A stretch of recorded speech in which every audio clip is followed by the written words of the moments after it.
Breaking news చూస్తున్నాం. Eluru CR Reddy pharmacy కాలేజీలో విద్యార్థిని బలవన్మరణం కలకలం రేపుతోంది. బి ఫార్మసీ థర్డ్ ఇయర్ చదువుతున్న చిలుకూరి సువర్షిణి తానుంటున్న హాస్టల్ భవనం పైనుంచి కిందకు దూకింది. దీంతో ఒక్కసారిగా శబ్దం రావడంతో అప్రమత్తమైన తోటి విద్యార్థులు సువర్షిణిని విజయవాడలోని ఆసుపత్రికి తరలించారు. ఆసుపత్రిలో చికిత్స పొందుతూ సువర్షిణి మరణించింది. విషయం తెలుసుకున్న పోలీసులు హాస్టల్కు చేరుకుని దర్యాప్తు చేస్తున్నారు. విద్యార్థిని బలవన్మరణానికి సంబంధించిన కారణాలపై ఆరా తీస్తున్నారు. మరింత సమాచారాన్ని మా ప్రతినిధి శ్రీనివాస్ మనకు అందిస్తారు. శ్రీనివాస్, అసలు ఏం జరిగింది? అంటే దీనికి సంబంధించి ఇటు పోలీసులు గానీ లేకపోతే తోటి విద్యార్థినులు చెప్తున్న వివరాలేంటి? హరీష, పోలీసుల ప్రాథమిక విచారణలో అయితే కూడా నిన్న కళాశాలకు సంబంధించి బీఫార్మసీ కళాశాలకు సంబంధించి కూడా ఫేర్వెల్ ఫంక్షన్ అయితే కూడా జరిగింది. ఈ సందర్భంగానే కొంతమంది విద్యార్థుల మధ్య తలెత్తినటువంటి వివాదం ఈ విద్యార్థిని సువర్షిని బలవన్మరణం కారణమైనట్లు కూడా తెలుస్తుంది. ముఖ్యంగా ఫేర్వెల్ ఫంక్షన్ కు సంబంధించి చర్చించే సందర్భంలోనే కొంతమంది విద్యార్థులు మధ్య మాట పెరగటం, ఆ తర్వాత ఒకరిపైన ఒకరు విమర్శలు చేసుకోవడం జరిగింది. ఇదే సందర్భంలో తోటి విద్యార్థిగా ఉన్నటువంటి మరో విద్యార్థి సూసైడ్ చేసుకున్నటువంటి శ్రీవర్షిణికి సంబంధించి ఆవిడ క్యారెక్టర్ అనాలిసిస్ చేస్తూ కూడా సందర్భం.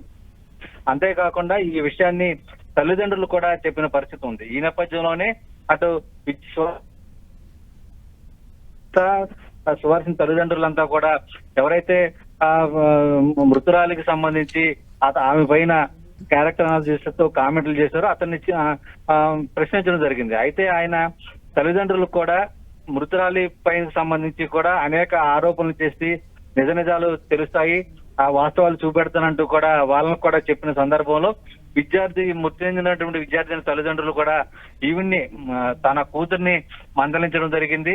ఎందుకు ఇతరులతో నీకు గొడవలు పడటం, అనవసరమైన చర్చలు ఎందుకు, ఇతరులతో ఫోన్లు మాట్లాడటం ఎందుకు, చాటింగ్లు చేయటం ఎందుకు అని చెప్పి తన కూతుర్ని తల్లిదండ్రులు మొత్తం మందలించిన పరిస్థితి కూడా ఉంది. అయితే రేపు ఉదయం కళాశాలకు వచ్చి పూర్తిస్థాయిలో విచారిస్తామని చెప్పి తల్లిదండ్రులు తమ కూతురికి రాత్రి సమయంలో ఫోన్ లో మాట్లాడినట్టు తెలుస్తుంది. ఆ తర్వాత అర్ధరాత్రి సమయంలో సువర్షిణి అయితే కూడా మేడపైకి వెళ్ళి హాస్టల్ మేడపైకి వెళ్ళి అక్కడి నుంచి కూడా బలవన్మరణం చేసుకున్నట్లు కూడా తెలుస్తుంది. పోలీసుల విచారణలో కూడా ప్రాథమికంగా తాము తెలియనట్లు కూడా సిఐ కోటేశ్వరరావు అయితే కూడా చెబుతున్న పరిస్థితి.